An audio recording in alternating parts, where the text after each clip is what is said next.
Salutations chers disciples d'Avan et bienvenue dans notre 87ème review consacrée à l'anime Dai-no Daiboken. Cet épisode intitulé Attaque décisive a été diffusé le 23 juillet 2022 et poursuit les combats de nos héros contre Vern et Mist Vern. Il adapte enfin les pages manquantes du chapitre 299 et enchaîne du 301ème chapitre jusqu'aux toutes premières pages du chapitre 304. Continuons ainsi le superbe volume 32 du manga avec cette cover digne de la petite maison à la prairie. Begito, c'est à vous pour le staff.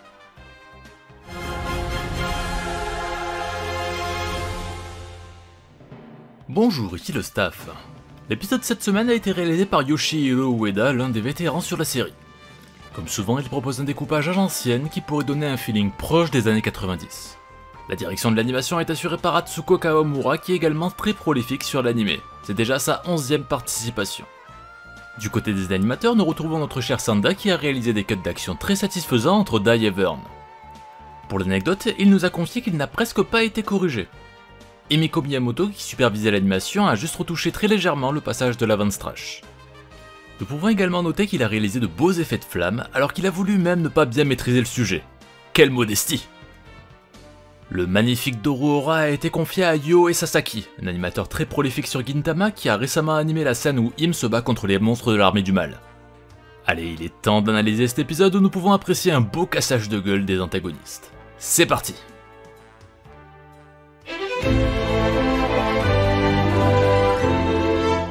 L'épisode débute tandis que Im est en mode Kenshiro face à Miss Vern. La rareté est surpris que le pion soit aussi puissant et se demande bien s'il pourrait le vaincre lors d'un duel. Notre BG pense pourtant que le chevaucheur des terres en sortirait vainqueur, mais les deux combattants n'ont pas les mêmes points forts. Le guerrier dragon est spécialisé des attaques subtiles à haute vitesse, tandis que Im est un gros bourrin qui utilise de l'aura. Crocodile trouve que cela tombe bien, car c'est justement l'aura de la lumière que craint le plus Miss Vern. Im est donc vraiment tombé à pic pour ce combat, merci le scénario. Pourtant, cela déplaît au pion de devoir malmener le légat de la sorte. Au milieu de tous ces hypocrites de l'armée du mal, Mist était l'un des rares à témoigner du véritable respect pour Adlar. Un travelling nous présente alors l'apparence d'Adlar et celle du pion. Dans le manga, la comparaison était réalisée avec un arrière-plan. Le légat demande si Im ose prétendre qu'il serait l'héritier de l'aura et de la vie d'Adlar. Le pion confirme cette théorie, avec un plan peu élogieux qui tranche avec la case originale. A la base, il était bien plus classe avec le regard noirci. L'équipe de la Toei se rattrape avec un beau plan, présentant l'ancien roi du mal dans les pupilles de son plus fidèle serviteur. De son côté, Chiu pense que les miracles ne se produisent pas pour les méchants. Et comme sa nouvelle recrue est du côté de la justice, il le croit sur parole. Dans l'œuvre originale, un arrière-plan comique illustrait la grandiloquence du discours du petit rongeur. Le pion en restait muet sur un fond noir. Le reste de la page montrait l'approbation silencieuse du reste de l'équipe. Dans cette adaptation, on a aussi droit à un plan sur Maître Brokina, ce qui n'était pas présent dans le manga. On peut dire que c'est à partir de cet instant qu'Im est reconnu par tous comme un défenseur de la lumière. Im remercie son chef avec un plan de dos. Dans la case originale, son visage était visible mais avec des yeux noircis, paradoxalement pour renforcer ses émotions. L'éminence grise refuse qu'un vulgaire pantin se prenne pour la réincarnation d'Adlar et régénère ses griffes pour foncer sur son adversaire. L'animation est fluide et les mouvements de caméra sont dynamiques. Dans le manga, une case dédiée nous montrait comment il faisait réapparaître ses doigts. Quand il fonçait sur le pion, l'éminence grise disposait aussi d'un regard très agressif. Un des plans les plus faibles de l'épisode nous est présenté, tandis qu'Im rappelle qu'il est fait de recalque. Dans le manga, il était bien plus badass, avec encore une fois un travail sur son regard caché par des ombres. La fureur du pion était également plus palpable, à tel point qu'il en perdait ses pupilles. Un seul être est capable de le vaincre.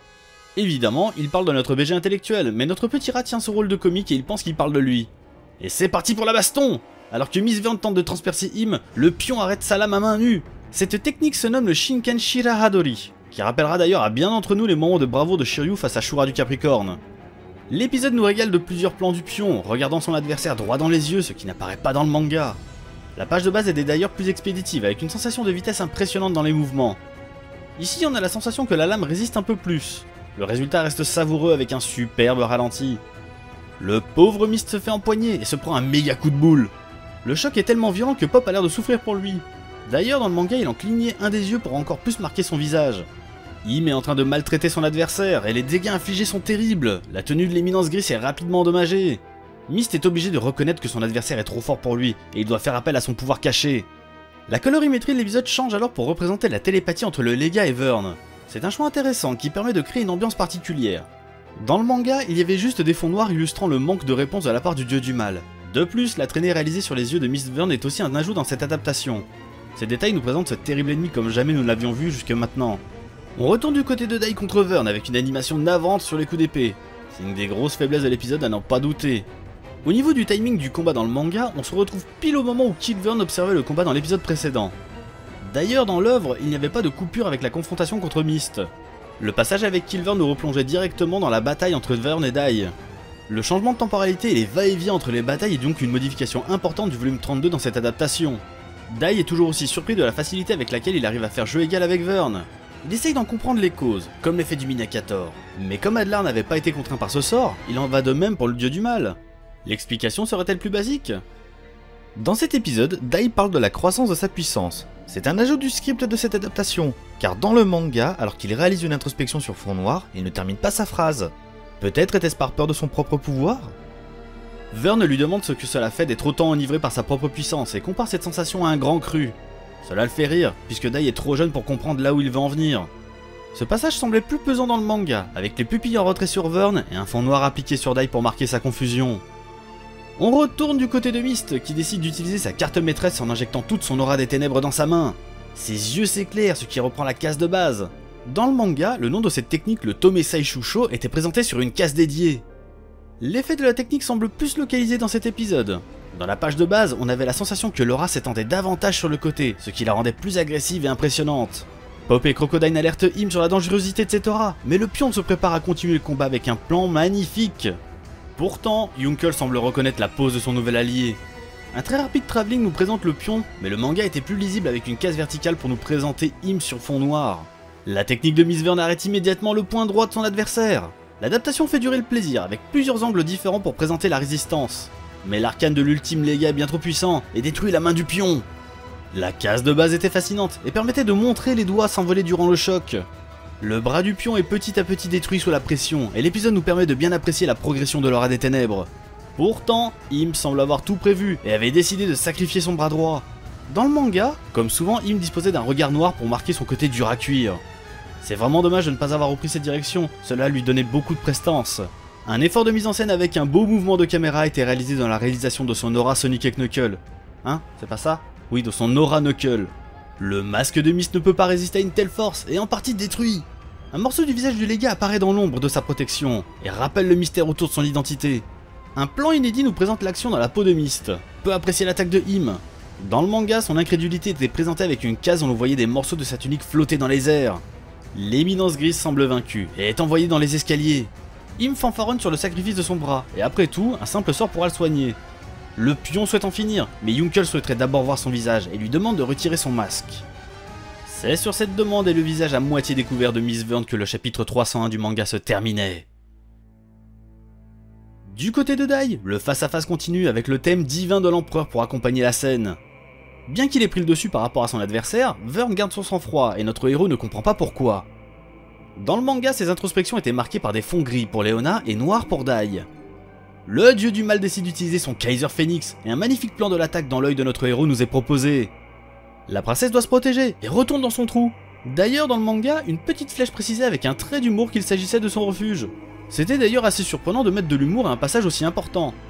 La colorimétrie de l'oiseau de feu est splendide et c'est un excellent boulot. Cependant, on pourra constater l'absence de la case dans laquelle un zoom sur le visage de Vern était proposé. Le travail sur les ombrages était sensationnel. Alors que le phénix s'envole sur Dai et que ce dernier s'apprête à réaliser un avance trash, un magnifique zoom sur l'œil du héros est réalisé. L'empereur se propulse en même temps que son oiseau pour réaliser une attaque combinée. L'écran se sépare en deux pour illustrer la réaction de notre héros, comme c'était le cas dans le manga. L'animation est propre et efficace. Cependant, l'attaque était probablement plus lisible dans le manga, où l'on pouvait mieux profiter du design de la technique. Le choc crée un halo de lumière et semble terrible. Le dieu du mal reste debout, et l'oiseau de feu continue de brûler avec des couleurs splendides. Mais où est Dai? Dans la grande tradition des shonen, l'ennemi subit des dégâts peu après l'attaque du héros. Une gerbe de sang explose au niveau de l'épaule de Vern, qui voit son épaulière être tranchée. Un excellent travail a été réalisé, avec une grande fidélité avec la planche de base. Le design de l'empereur sur cette scène est formidable. Toutefois, si on devait chipoter un petit peu, le regard noir de l'empereur dans la case suivante n'a pas été repris. Ça n'enlève rien à la beauté des traits, et ça n'est pas fini. Une musique héroïque retentit, et waouh! Non mais regardez-moi cet incroyable dessin de notre Sanda national! L'angle, le trait et les ombrages sont sensationnels! Le style de Koji Nada a été sublimé, et c'est peut-être un des plus beaux plans depuis le début de cette adaptation. Merci pour ce bonbon si délicieux! C'est sur une double page aussi tout exceptionnelle que se terminait le chapitre 302 du manga. De retour après l'eye-catch du côté de Im et le reste de la coterie, notre BG explique pourquoi il souhaite voir le visage de Miss Vern à tout prix. Le légat a tout fait pour maintenir son identité secrète, allant jusqu'au mutisme pour utiliser sa voix au minimum. Le guerrier immortel a la sensation qu'il pourrait révéler un secret caché par Vern depuis des siècles, peut-être même la clé de la victoire finale de Dai. Im décide de lui enlever sa cape. Dans la case de base, on pouvait voir un petit effet graphique quand il l'empoignait, mais l'instinct animal de Crocodile lui demande d'arrêter. A l'origine, il semblait terrorisé et en perdait ses pupilles. Il se rappelle alors que Lon Beruk lui avait demandé de ne jamais enlever la cape des ténèbres de Myst. Il aurait été plus intelligent de la part de notre cher Croco de le dire tout de suite, mais bon. Ici, les souvenirs sont matérialisés par un effet de flou. Dans le manga, l'effet de transition vers le passage était réalisé avec un petit effet graphique tandis que l'ancien roi des carnassiers levait la tête vers le ciel. Dans ce flashback, le forgeron expliquait que malgré le combat qu'il venait de mener, Myst n'était pas à fond. Cela laissait d'ailleurs Crocodile subjugué. Comme souvent dans le manga, il en perdait ses pupilles et restait pantois devant cette révélation. Il serait trop dangereux de le laisser utiliser tout son potentiel. Les souvenirs s'arrêtaient alors avec un effet graphique similaire au précédent, tandis qu'un Crocodile s'envolait vers le Vern Palace. Le BG au QI over 9000 préfère la prudence au désir égoïste. Il demande donc à Im d'en finir avec Mr. Vern, plutôt que de prendre des risques. Cette décision est mise en valeur avec un plan sur l'immortel, et même en fond gris. Dans le manga, ses introspections sur fond gris montraient sur son visage l'ampleur de son sacrifice. La vérité au prix de la sécurité. Alors qu'Im concentre son aura, Mr. Vern essaye une dernière fois de contacter son maître, mais c'est sans succès que l'éminence grise demande à Vern de le pardonner. Il aurait d'ailleurs été intéressant de garder la même colorimétrie qu'au début de l'épisode pour garder davantage de cohérence. A nouveau de retour du côté de Dai face à Vern. Leona ne comprend pas du tout ce qui se passe. Dans le manga, le flashback était introduit par un effet graphique en arrière-plan qui explique comment le petit héros a pu le blesser. Cette scène est encore réalisée par notre Sanda et le résultat est splendide. On sera d'ailleurs toutefois surpris par l'utilisation d'une musique calme. Le choix est compréhensible, mais une musique héroïque aurait été bien plus adéquate. L'enchaînement est très bien retranscrit, et la patte années 90 sur les ombrages est des plus satisfaisantes. La chorégraphie des 4 pages présentant cet enchaînement n'était pas simple à adapter pour la rendre lisible en animation, et c'est un superbe travail qui a été réalisé. Bravo Gome-chan. Dai subit le contre-coup du Kaiser Phoenix. Dans le manga, sa réaction était plus appuyée, avec un effet sur ses pupilles. L'orgueil de l'empereur aurait été blessé si le héros s'en était sorti sans égratignure. Le regard du dieu du mal est caché par des ombres pour garder les mêmes intentions que dans le manga. Mais notre petit héros ne va pas en rester là, et provoque Vern. Dans le manga, la détermination du jeune garçon était palpable, et les traits étaient superbes. Cela faisait rire Vern à gorge déployée. Nous arrivons alors à un des passages les plus discutables de l'épisode. Le design de l'empereur lors du gros plan sur son visage est complètement hors sujet. Il n'a rien à voir avec les traits du dieu du mal, et on a davantage l'impression de voir une série comique qu'un shonen durant un passage sérieux. Heureusement, l'équipe se reprend avec une belle pose de Dai préparant l'attaque ultime du chevalier d'or des Verseaux. Hein? Mais on a dit que c'était la même pose dans les commentaires. Bon d'accord, le Dorohara. Dans le manga, le petit héros clignait d'un œil et on pouvait voir qu'il souffrait encore des brûlures du Kaiser Phoenix.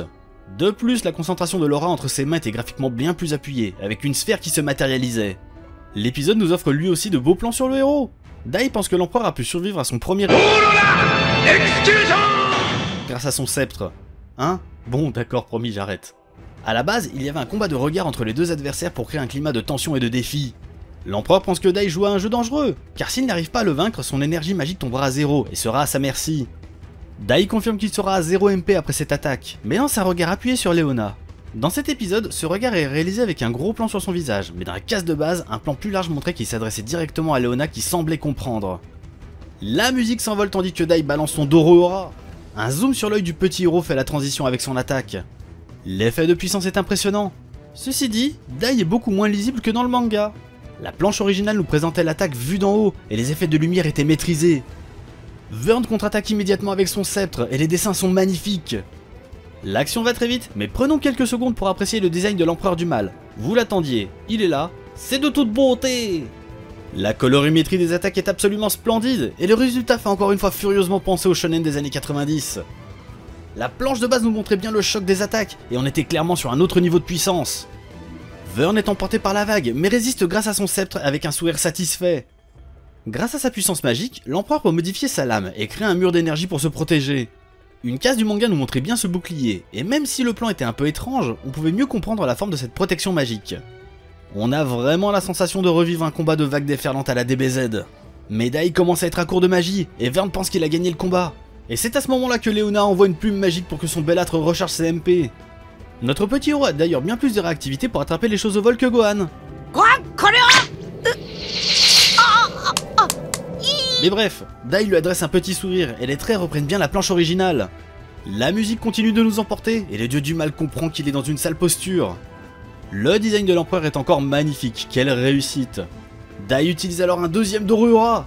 C'est sur cette page absolument magnifique que se terminait le chapitre 303 du manga. La suite était un déluge d'effets de lumière avec un combat de regard entre les deux adversaires. Et les seiyuu donnent tout ce qu'ils ont, c'est un plaisir auditif et visuel. La vague de Dai crée un véritable tourbillon, et la planche de base était vraiment superbe avec une sensation de puissance écrasante. Le sceptre de Vern s'effrite. Dans le manga, ces dommages étaient symbolisés par des bruits de craquement, mais visuellement, on ne voyait pas les craquelures. C'est une excellente idée de les avoir ajoutées. Et la mélodie marque tout l'héroïsme de Dai, et les frissons nous emportent en même temps que l'empereur dans une lumière aveuglante. Vern est-il vaincu? Réponse la semaine prochaine.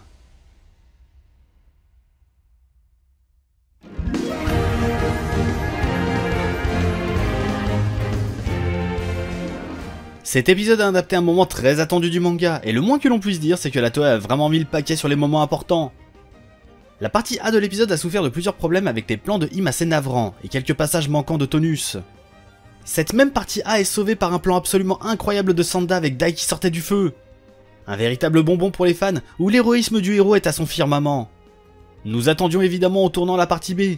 Pour les moments qui fâchent, un plan absolument horrible du dieu du mal. L'empereur semble débarquer d'une série comique, et le design n'a rien à voir avec le manga. C'est un véritable sabotage de mettre ce type de plan dans un tel épisode. Heureusement, tout le reste a été très bien adapté. L'assaut de Dai réalisé par Sanda est une véritable réussite, et le double de Dorohedoro est un véritable régal. Évidemment, certains plans du manga auraient pu être mieux repris, mais le travail reste superbe. Notamment la colorimétrie qui nous en a mis plein les yeux. La vibe des années 90 a été bien présente sur ce passage, avec des mentions spéciales sur le design du dieu du mal, qui nous a présenté des plans sublimes et très fidèles sur les meilleures scènes. Enfin, félicitations à Yuki Hayashi qui nous a régalé d'une musique héroïque qui a sublimé la scène du double de Dorohedoro. Et vous, qu'avez-vous pensé de cet épisode? Dites-le nous. Cette 87e review désormais terminée, nous espérons que vous l'avez appréciée. Si vous aimez nos vidéos et que vous voulez nous aider dans notre grande aventure, vous savez ce qu'il vous reste à faire pour nous donner le courage de continuer. Vous pouvez également nous suivre sur nos réseaux sociaux respectifs, ainsi que de nous rejoindre sur notre Discord, dont les liens sont en description.